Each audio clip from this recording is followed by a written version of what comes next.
पूरी तरह से काल्पनिक है। मतलब इसमें जो कुछ भी दिखाया उसे प्लीज रियल लाइफ में ट्राई ना करें, वरना आपकी जान और जेब दोनों को खतरा होगा। और हाँ, ये पीछे जनरेटर की आवाज को इग्नोर करो, हमारे इधर लाइट गई हुई है। 1919 बीकानेर की गलियों में एक 12 साल का बच्चा अपनी बुआ से भुजिया बनाना सीखता है और केवल 2 पैसे में उसे बेचना चालू करता है, इस बात से बिल्कुल अनजान कि यही भुजिया एक दिन हजारों करोड़ों के बिजनेस एम्पायर की नींव बनेगी और एक दिन पूरी दुनिया में बिकने वाले लाखों भुजिया पैकेट्स में उसका नाम हल्दीराम प्रिंटेड होगा। ये कहानी है इंडिया के सबसे बड़े स्नैकिंग ब्रांड हल्दीराम्स की। हल्दीराम का जन्म 1908 में बीकानेर में एक गरीब परिवार में हुआ था। उनके ग्रैंडफादर भुजिया बाजार में अपनी छोटी सी शॉप में भुजिया बेचते थे और बचपन से ही हल्दीराम को भुजिया में बहुत इंटरेस्ट था। इसीलिए सिर्फ 12 साल की उम्र में उन्होंने हर दिन घंटों मेहनत करके भुजिया मेकिंग प्रोसेस को मास्टर कर लिया और बहुत जल्द अपने ग्रैंडफादर की शॉप में रेगुलरली बैठने लगे। लेकिन वो अपने ग्रैंडफादर की तरह भुजिया से केवल कुछ एक्स्ट्रा पैसे कमाकर सेटिस्फाइड नहीं थे, वो अपने बिजनेस को बढ़ाना चाहते थे। हल्दीराम जो भुजिया बेच रहे थे वो बेसन से बनती थी, लेकिन उन्होंने देखा कि राजस्थान के लोगों को मोठ की दाल बहुत पसंद है। वहाँ के लोग कई डिशेस में मोठ की दाल यूज करते थे, इसीलिए हल्दीराम ने भी अपनी भुजिया को बेसन के साथ मोठ की दाल मिला के बनाना चालू कर दिया।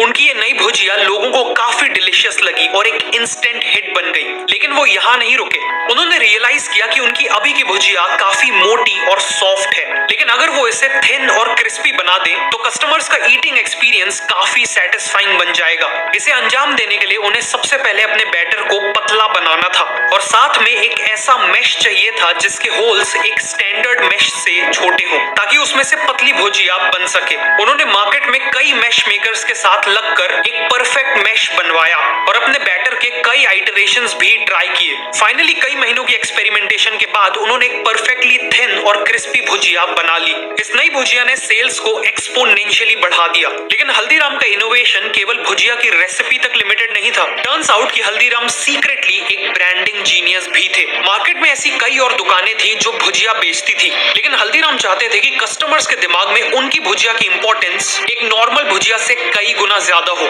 हल्दीराम को पता था कि महाराजा दंगर सिंह बीकानेर के सबसे पॉपुलर महाराजा रहे थे और लोग उन्हें बहुत रिस्पेक्ट करते थे। इसीलिए हल्दीराम ने अपनी भुजिया का नाम महाराजा दंगर सिंह के नाम पे दंगर सेव रख दिया। महाराजा के नाम से उनकी भुजिया बाकी सभी नॉर्मल भुजिया से डिफरेंशिएट हो गई और उसे एक प्रीमियम पोजीशनिंग भी मिल गई। इस नई ब्रांडिंग के साथ उन्होंने प्राइसेस भी बढ़ा दिए और कस्टमर्स ने उस प्राइस को खुशी खुशी एक्सेप्ट भी कर लिया। अगले कुछ सालों में हल्दीराम ने अपने 2 भाइयों के साथ मिलकर बिजनेस को अच्छा खासा एस्टैब्लिश कर लिया था और अब 36 साल की एज में उनकी एक वाइफ और 3 बेटे भी थे। बेहद गरीबी से उठकर आए हल्दीराम के लिए सब कुछ बहुत अच्छा चल रहा था कि तभी 1944 में उनकी लाइफ में एक बहुत बड़ा ट्विस्ट आया। घर की लेडीज के बीच में रिलेशंस बिगड़ने लगे। बात इतनी बिगड़ गई कि फाइनली हल्दीराम को घर छोड़कर अलग होना पड़ा। लेकिन प्रॉब्लम यह थी कि घर के साथ साथ हल्दीराम को बिजनेस से भी अलग कर दिया गया था। जिस बिजनेस को हल्दीराम ने अपनी जी जान लगा के बनाया था, आज उसी बिजनेस से उन्हें एक फूटी कौड़ी तक नहीं मिली और वो रातों रात अपनी फैमिली के साथ सड़क पे आ गए। लेकिन जिम्मेदारियों के चलते उनके पास इमोशनल होने का कोई टाइम नहीं था।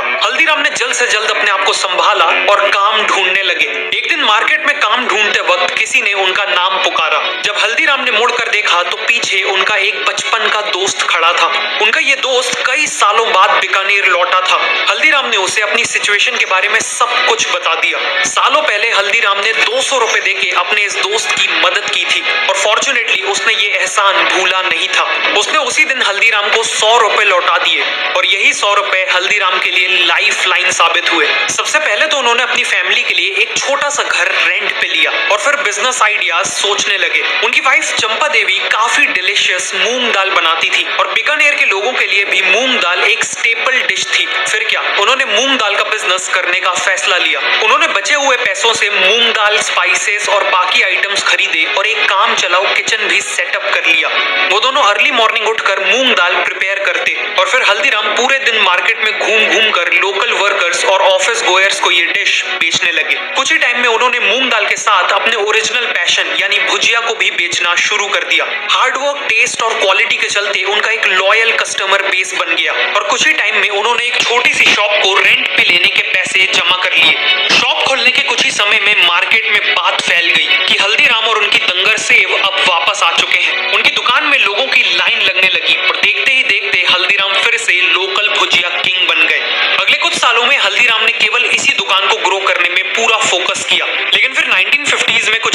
हुआ जो उनके लिए एक बहुत बड़ा टर्निंग पॉइंट साबित हुआ। हल्दीराम अपने एक दोस्त की बेटी की शादी में कोलकाता गए थे। वहां उन्होंने सभी मेहमानों के लिए भुजिया बनाई थी और जब उन्होंने भुजिया खाने के बाद मेहमानों का रिएक्शन देखा तो वो काफी सरप्राइज थे। उन लोगों को भुजिया इतनी पसंद आ रही थी कि वो तारीफ तो कर ही रहे थे, साथ में हल्दीराम को बल्क ऑर्डर्स भी दे रहे थे। हल्दीराम को समझ आ गया था कि कोलकाता में अपने बिजनेस को एक्सपैंड करना एक बहुत बड़ी अपॉर्चुनिटी है, स्पेशली इसलिए क्योंकि वहां ऐसा कोई बड़ा कंपटीशन था ही नहीं जो भुजिया बेचता हो। 1955 में हल्दीराम ने अपने छोटे बेटे रामेश्वर लाल और अपने सबसे बड़े पोते शिव किशन को कोलकाता में बिजनेस सेटअप करने को भेजा। यहाँ भी उनकी शुरुआत एक छोटे से घर और केवल 8 स्क्वायर फीट की दुकान से हुई। शुरुआत तो स्लो थी, लेकिन इवेंचुअली कोलकाता में भी उनका बिजनेस वर्ड ऑफ माउथ के कारण ग्रो करने लगा और देखते ही देखते वो दिन की 150 से 200 किलो भुजिया बेचने लगे। ऑल्सो बंगालीज को अट्रैक्ट करने के लिए इन्होंने वहां के टेस्ट के हिसाब से बंगाली मिक्सचर नाम की नमकीन लॉन्च की जो काफी सक्सेसफुल हो गई। अगले 12 सालों में उनकी शॉप 8 स्क्वायर फीट से बढ़कर 25 स्क्वायर फीट की हो गई और बिजनेस भी हर साल डबल हो रहा था। एक बड़ा शहर होने के कारण कोलकाता ब्रांच का बिजनेस अब बीकानेर ब्रांच से भी बड़ा हो चुका था। 1968 तक हल्दीराम के तीनों बेटे सेटल्ड थे। उनके बड़े बेटे मूलचंद बीकानेर का बिजनेस संभालते थे। सतीदास ने फैमिली से अलग होकर इंडिपेंडेंट शॉप्स खोल ली थी और रामेश्वर लाल कोलकाता बिजनेस चला रहे थे। इसे देखते हुए हल्दीराम ने बिजनेस से सेमी रिटायरमेंट ले ली और वो केवल कभी कभी बिजनेस को सुपरवाइज करने के लिए विजिट्स करते थे। बिजनेस ऑलरेडी अच्छा खासा चल रहा था, लेकिन इसके बाद जो हुआ वो हल्दीराम्स की बिजनेस जर्नी में एक सुनहरा चैप्टर साबित होने वाला था। हल्दीराम के सबसे बड़े पोते शिव किशन, जो अभी तक कोलकाता बिजनेस में अपने चाचा के साथ काम कर रहे थे, वो 1968 में नागपुर में हल्दीराम की ब्रांच खोलने का फैसला लेते हैं। नागपुर आके शिव किशन ने देखा कि वहां के लोग बालूशाज, गुजराती पेड़ा, मैसूर पाक और लड्डू जैसे स्वीट्स को बहुत पसंद करते थे। मतलब वहां के लोगों को स्वीट्स तो बहुत पसंद थे, लेकिन अभी तक इन्हें इंडिया के बाकी हिस्सों के स्वीट्स का ज्यादा एक्सपोजर नहीं मिला था। इस अपॉर्चुनिटी को देखते हुए शिव किशन ने नागपुर में भुजिया के साथ साथ अपनी फेवरेट काजू कतली भी बेचना चालू किया। स्टार्टिंग में कस्टमर उसे खरीदने में हेजिटेंट थे, इसलिए शिव किशन अपने कस्टमर्स को फ्री सैंपल्स ऑफर करने लगे। एक बार टेस्ट करते ही लोग काजू कतली के दीवाने होने लगे और डिमांड स्काई रॉकेट कर गई। इस सक्सेस को देखते हुए शिव किशन ने मलाई लड्डू, रसगुल्ला और रस मलाई जैसे स्वीट्स भी ऑफर करना चालू कर दिए और जाने अनजाने यहीं से शुरुआत हुई थी हल्दीराम्स की इंडियन स्वीट इंडस्ट्री में सबसे बड़े प्लेयर बनने की।